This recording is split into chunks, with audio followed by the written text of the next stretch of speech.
नमस्कार फ्रेंड्स, इतिहास अपने आप को दोहराता है। आज भी इतिहास अपने आप को दोहराया है।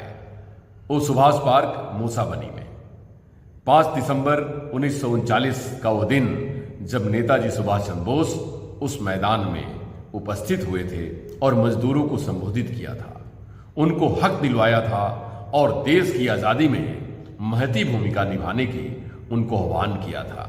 नेताजी हमारे देश के युवाओं को संबोधित कर कहा था कि आप सब हम मिलकर भारत को आज़ाद करेंगे और भारत का नाम पूरी दुनिया में सर्वश्रेष्ठता से लिया जाएगा। आज 5 दिसंबर 1939 का वो दिन नेताजी सुभाष पार्क में याद किया गया और कई एक संस्थाओं ने बढ़ चढ़कर हिस्सा लिया और नेताजी को नमन करते हुए उनके पद चिन्हों पर चलने की संकल्पना लिया। आइए देखते हैं उस कार्यक्रम की कुछ झलकियां। It is a very special day. I, Arka Priya, with my co-anchor Afrida Muskan, welcome you all on the day that fills our heart with pride and gratitude. As we all have gathered here, we are reminded of the unbreakable bond we share with our nation. Our strength, our unity and our freedom are the result of countless sacrifices made by our heroes, both known and unknown. Bharat भूमि का इतिहास बलिदान और विजय की गाथाओं से भरा हुआ है। आज हम सभी यहाँ एकत्रित हुए हैं अपने देश के प्रति प्रेम और समर्पण को अभिव्यक्त करने के लिए।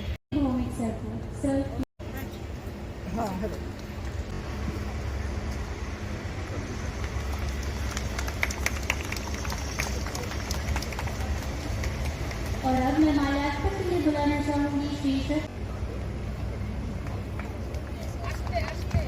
और श्री जगदीश।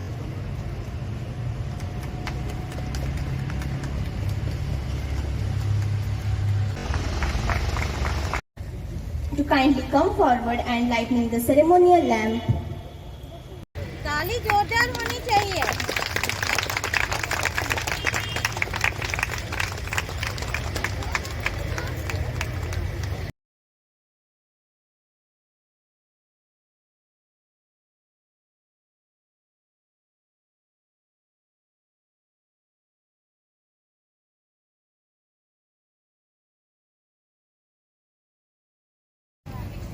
আমরা করেছি সার্থক আজ বহু সংঘর্ষের পরে গড়ব মোরা নেতাজি পার্ক তোমার স্মৃতির তরে।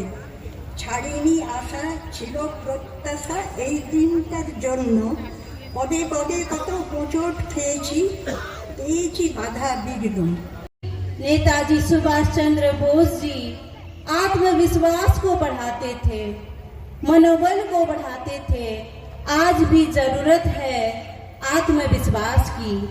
आत्मविश्वास नहीं है तो हम किसी भी लक्ष्य तक नहीं पहुंच सकते हैं। मिट नहीं सकता वो इतिहास, मिट नहीं सकता वो इतिहास। लौट के आए नेताजी सुभाष पार्क, लौट के आए नेताजी सुभाष पार्क। जय हिंद, जय भारत। मान था वो, धरती माँ का स्वाभिमान था वो।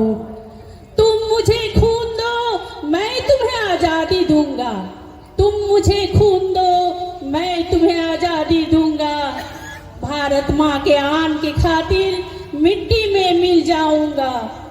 दे चलाए अपना जीवन पर इंसाफ न उनको मिल पाया। अमर होकर भी भारत में वह शान न उनको मिल पाया, वह शान न उनको मिल पाया। तो सुभाष जी को हम पढ़े तो क्यों पढ़े? अभी वक्ता बता के गए हैं कि वो एक आदर्श है, वो एक चरित्र है। इसे देख के हम बनने की कोशिश करेंगे। अपने अंदर में सबसे बड़ी चीज़ उनका था अनुशासन। जब तक अनुशासन नहीं होगा हम शिक्षित नहीं हो पाएंगे।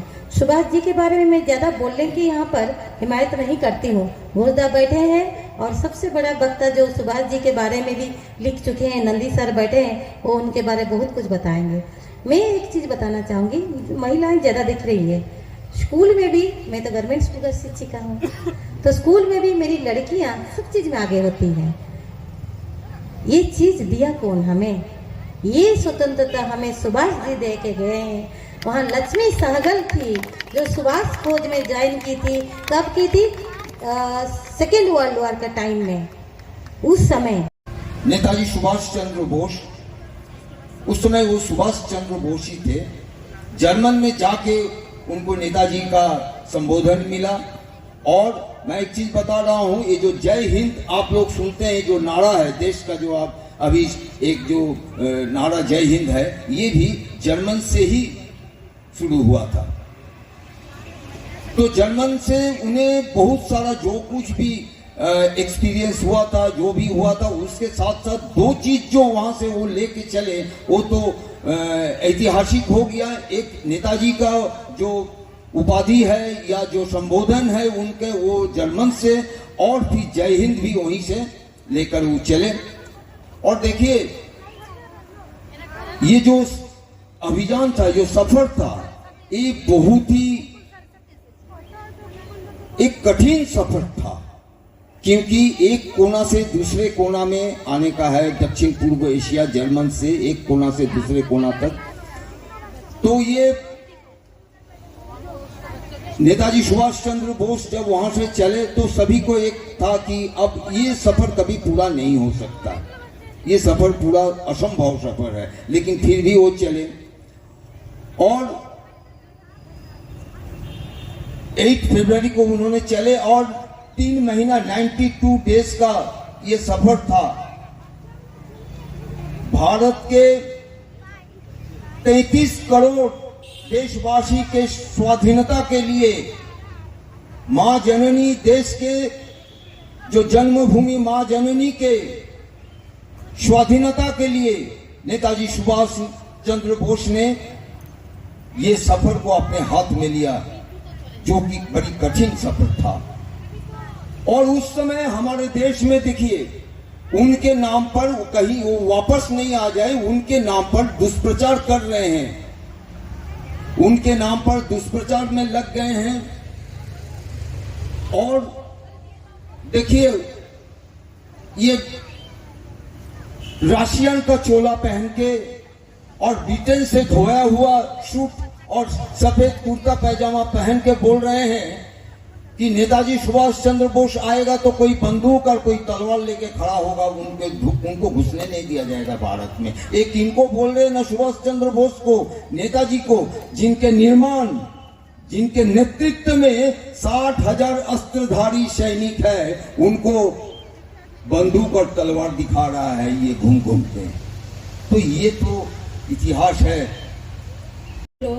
श्री एम पात्रो सर, श्री वीरेंद्र नाथ घोष जी, पत्रकार जी और सभी दर्शकों को मेरे तरफ से सुप्रभात, नमस्कार, प्रणाम और हार्दिक अभिनंदन। मैं यह बताना चाहूंगी कि मैं जगन्नाथ महिला समिति से जुड़ी, उसके बाद मैं इस साहित्य संघ से भी जुड़ गई, लेकिन मेरा आधार, नींव, मेरी पहचान मुझे जगन्नाथ महिला समिति से मिली। उसी तरह यह साहित्य संघ का गठन किसने किया, कि इनके पीछे कौन है और कौन चला रहे हैं, आज मैं उनका नाम लेना चाहूंगी और उनका आभार व्यक्त करूंगी कि मैं उनके द्वारा इस मंच पर खड़ी हूँ। वो हमारे उपाध्यक्ष एवं पात्रो सर और अध्यक्ष वीरेंद्र नाथ घोष जी हैं। इन दोनों ने अपना बहुमूल्य समय देकर इस साहित्य संस्कृति संघ को इस मकाम पर पहुंचाया,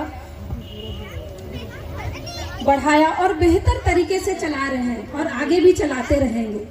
इसलिए हम सभी साहित्य संघ और जगन्नाथ महिला समिति की तरफ से उन्हें अंग्र वस्त्र देकर उन्हें धन्यवाद देते हैं।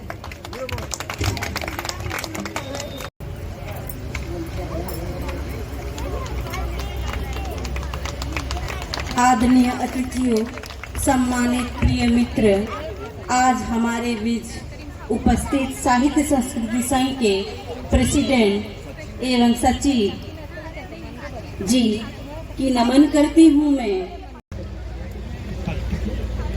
किसको स्पीच कंपटीशन फर्स्ट, जोरदार तालियां हो जाए विजेताओं के लिए।